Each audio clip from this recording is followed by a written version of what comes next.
Deux citoyens sénégalais, une jeune dame de 20 ans et un député dirigeant un parti politique. Dans le déroulement de la procédure judiciaire relative à un viol, la personne incriminée a manifesté d'une part son refus public et ostentatoire à répondre devant la justice. Il a d'autre part, par des messages répétés, lancé des appels à la violence, à l'insurrection et à l'affaiblissement de l'autorité de l'État. Ces actes de provocation sans précédent et sans commune mesure ont provoqué, avec le soutien de forces occultes identifiées, des manifestations violentes dans plusieurs quartiers de la capitale et dans d'autres localités du pays. Il convient de relever, de regretter et de condamner fermement les actes de nature terroriste, les voies de fait, les saccages, les pillages et dégradations de bâtiments publics et de biens privés, mais aussi des commerces appartenant à des personnes physiques et morales. Le gouvernement regrette la perte de 4 vies humaines et présente ses sincères condoléances aux familles éplorées. Je rappelle que nous sommes en état de catastrophe sanitaire avec un couvre-feu toujours en vigueur et des restrictions sur les rassemblements et déplacements conformément au décret portant renouvellement de l'état de catastrophe sanitaire dans les régions de Dakar et de Thiès. Malgré tout, des réunions, regroupements, conspirations contre l'État, des actes de terrorisme et de vandalisme sont notés. Ils relèvent de toute évidence du grand banditisme et de l'insurrection organisée. Ils constituent une violation manifeste de l'état de catastrophe sanitaire. Ils représentent des troubles inacceptables à l'ordre public. Face à cette situation particulière, le gouvernement tient à rappeler son attachement au respect strict des principes de l'état de droit, de l'intégrité physique des personnes et de la protection de leurs biens. Toutes les personnes auteurs d'actes criminels seront recherchées, arrêtées, poursuivies et traduites devant la justice. Dans ces circonstances, le gouvernement appelle les populations et toutes les forces vives de la nation au calme, à la sérénité et à l'apaisement. L'État mettra tous les moyens, et en train d'ailleurs de le faire, nécessaires en œuvre afin d'assurer le maintien et la restauration de l'ordre public, la protection des personnes et des biens et la préservation des institutions. Avec l'intensification de la campagne nationale de vaccination, nous nous mettons dans la perspective, et c'est une annonce que je vous fais, de la perspective donc de l'allègement du couvre-feu sanitaire. mbokk yi ginnaaw biñ leen nuyoo di leen massawu ci fitna yi nga xamante ni fan yii juddu na ci réew mi ñu ngi leen di fàttali ni li waral coow li am ci fan yii yépp lenn sababu ko ludul dafa am ñaari doomi Sénégal yoo xamante ni kenn ki jigéen la kenn ki góor la ku jigéen ki ni ko yoon mayee mooy dafa jàpp ni dafa am tooñ gu tegu ci kawam mu tuumal beneen doomu Sénégal lii nga xamante ni mooy viol doomu Sénégal boobu tamit am na àq ak yelleef yoo xamante ni yoon daf ko may mu doon ñaari doomu Sénégal yoo xamante ni mbir dox na seen diggante ci yoon loolu nag bi mu tàmbalee ak léegi ñu am ci ak seetlu gi ci jiitu mooy ki nga xamante ni dañ ko topp tuumal ko mu am li ma ko fàttalee léegi ak yelleef yoo xamante ni yoon moo ko war lool mu wax ni du wuy ji loolu yamul ci loolu mu teg ci ni lii nga xamante ni mooy wàllu état ak ni nga xamante ni moom la banqaasoo mu ne amul lenn loo xamante ni daal warmal na ko ci gis ngeen ci kaddu yu bëri lii nga xam ne mooy kennu état nga xamante ni buñ ko seetloo ci pencu ndaw réew yi fa ñuy wootee loi yi ci ëttu attekaay yi fa ñuy attee ak ci gouvernement bi fi nga xamante ni fa la ñuy dogalee li nga xamante ni moo soqeekoo ci ëttu ndaw réew mi amul lenn loo xamante ni wor ma juddu na ci. lii nag doon loo xamante ni lu bees la suñu réew waaye ku ne xam na ni nguur di doxee dina am ay xibaar ak ay xeetu renseignement yoo xamante ni xañ na ñeneen ñi duñ ci jot. ñu gis te yéen ñëpp seetlu ngeen ko fan yii ñu weesu démb moo ci mujj gis ngeen ñu yor ay fital di song bérébu liggéeyukaayu jàmbur. gis ci yeneen yoo xamante ni tamit yàq nañ seen alal ñu doon ay nit yuy dundee seen ñaq te ku ne xam na ni seen yoon nekkul ci lii nga xamante ni moo xew. ku yor sa magasin wala nga yor sa boutique tëj ko nit ñëw dajji ko jël la fa nekk te ngay dundee sa ñaq te kenn xamul ñaata at ak ñaata weer nga dajale ngir yegg foofu am na tooñ bu rëy boo xamante ni tooñ nañ la ko. ba loolu waral na gouvernement bi mi ngi ñaawlu lii nga xamante ni dal na ñooñu di leen massawu te wax leen ni réew moom saa su ne même bu fekkente ni am na xew-xew bu ñu xaarul woon ci ñenn ñi du tee taxawaay bi nga xamante ni am na ci yëpp dinañ ko taxaw ba mu mat sëkk. ñi ngi massawu di jaale ñi nga xamante ni ñàkk nañ seen bakken ci xew-xew yi nga xamante ni am na ci fan yi foofu dama fay wax ni maa ngi woo askan wi di woo ndaw ñi nga xamante ni ñooy yaakaaru ëllëg nga xamante ni ku leen woo ci jàmm mooy ki nga xamante ni mooy seen mbokk képp koo xamante ni mi ngi leen di woo ci safaan tegu leen ci yoon wi baax. te suñu kilifa yi dañu jàngal fii ci Sénégal ni ñu ndaw de moom ñaar lañ ko xamee mooy sàkku xam-xam bu mat sëkk waaye tamit ànd ak yar ak teggin ci wax ci doxalin ak ci jëfin. waaye am na mbir yoo xamante ni bi mu tàmbalee ak léegi gis nañ ay kaddu yu ñaaw di jib yu àndul ak sutura yu àndul ak teggin te loolu bokkul ci suñu diine bokkul ci suñu aada yi nga xamante ni am nañ leen fii ci réew mi. te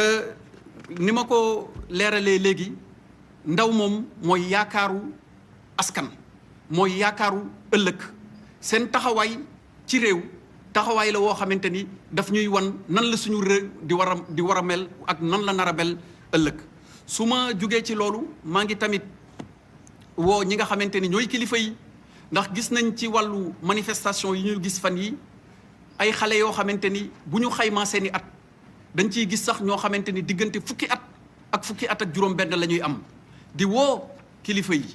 yi nekk ci kër yi ñu waxtaan ak njaboot gi ngir xamal leen ni képp koo xamante ni mi ngi leen di woo ci safaan ak ci yàq tegu leen ci yoon woo xamante ni yoon wuy jur njariñ la ëllëg. bu loolu weesoo Sénégal dafa nekk réewu droit ku wax réewu droit dama koy faral di wax ci sama kaddu doon réew moo xamante ni gouvernement bi ci boppam dafa tënku ci yoon du lu ko neex def. waaye nit ñi nga xamante ni tamit ñoo fi yeewoo dañu tënku ci yoon du lu leen neex def da nga am àq am yelleef sa àq war nga koo mën a laaj ci anam boo xamante ni dafa dëppoo ak yoon sa yelleef kii nga xamante ni mooy gouvernement bi moom moo la ko war lool. te lépp loo xamante ni jàpp nga ni jaarul yoon am na ay banqaas ak ay tëralin yoo xamante ni ci biir état de droit noonu lañ ko yoonalee. suñu réew nag dafa nekk réew moo xamante ni dafa aadawoo nekk réewu démocratie ñii nga xamante ni ñoo jiitu woon ci bopp réew mi bu ñu leen limee di Léopold Sédar Senghor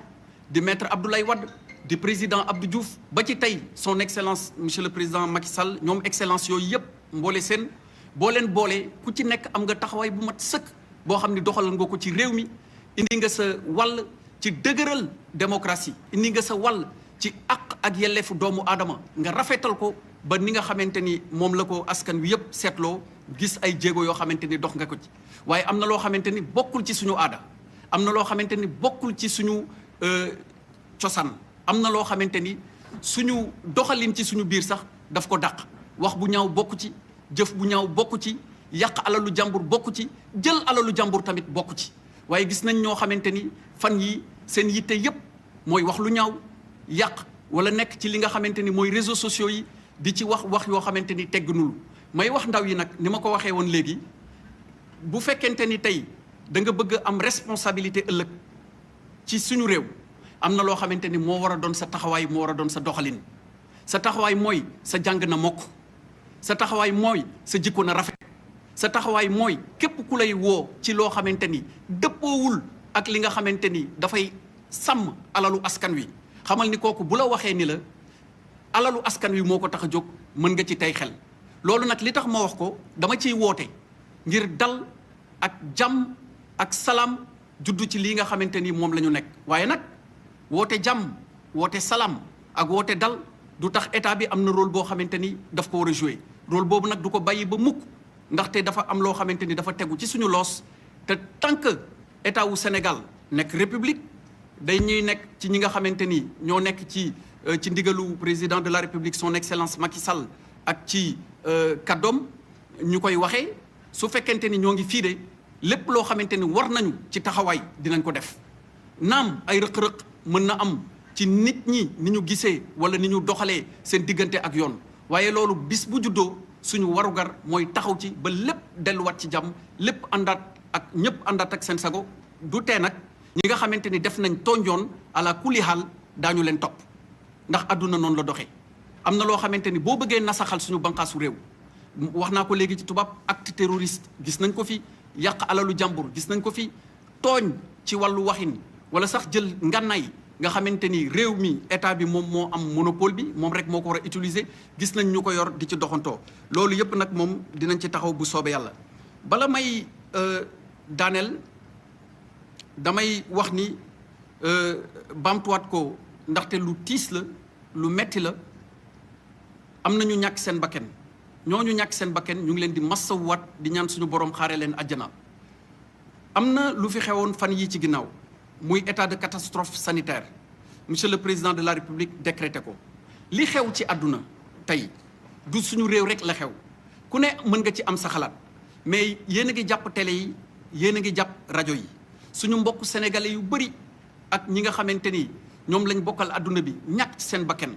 am ñoo xamante ni feebar dikkal na leen ci ba ñu ngi ci lalu hôpital yi tey am ñoo xamante ni donte tooguñu ci lalu hôpital yi ñu ngi tëdd ci seen kër yi ngir bañ a wàll feebar boobu état de catastrophe boobu bi ko président de la république décrété ma jël ñaari arrêté yoo xam ne dañu tere lépp luy mbooloo ak dajaloo teewul am na ñoo xamante ni ñi ngi nas ay pexe ngir nasaxal banqaasu réew mi ñi ngi nas ay pexe ngir fu ñu dajaloo ngir yàq te loolu de képp ku bàyyi xel ni ñàkk nga koo xamante ni jege na la muy sa am di jàmm muy koo xamante ni sax sa mbokk la dina am loo xamante ni lu naqari lu tiis war nga ko yëg ci sa xol waaye di dajaloo ci contexte boo xamante ni feebar bi mën nay lawante loolu bokkul ak sax esprit de responsabilité waaye nag ndokk yàlla bi nga xamante ni fan yii weesu yaakaar juddu na monsieur le président de la république indi fii ay vaccin nit ñi gis plateforme yi dem inscrire ci ba campagne de vaccination bi jeex xam nañ ni li xew diggante daaw ak ren metti na kooku moom kenn du ko naatable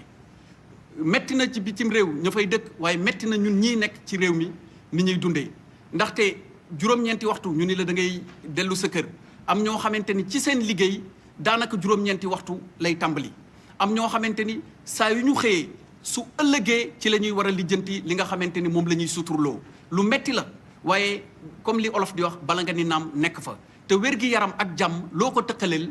dafa fekk ni boobu jàmm da nga am leneen moo tax ngay tëkkale wér gi yaram ak jàmm waaye lépp lu mu mënti doon wér gu yaram ak jàmm moo ci jiitu ba tax na métit boobu dañu leen di dellu di leen ci massawu am na campagne de vaccination bu tàmbali président de la république lancé ko fan yii di ñëw ngir yaakaar googu juddu ci campagne de vaccination bi am na ay xibaar yoo xamante ni dina jóge ci gouvernement bi ñu jàllale ko jottali ko askan wi yépp ngir gën a oyofal ni nga xamante ni mooy nekkin wi ak dundin wi lii daal moo doon mbokk yi kaddu yi nga xamante ni bëggoon naa leen ko jottali di leen ñaanal jàmm di ñaan ci Sénégal jàmm wasalaam. C'était la jërëjëf mu doon à l'instant la déclaration du ministre de l'Intérieur Antoine Félix Diome dégg ngeen ko ci kaddu yi mu yëkkati gannaaw bu mu naqarloo maanaam ñi nga xam ne ñàkk nañ seen bakkan Moussa selon les chiffres officiels ñeenti nit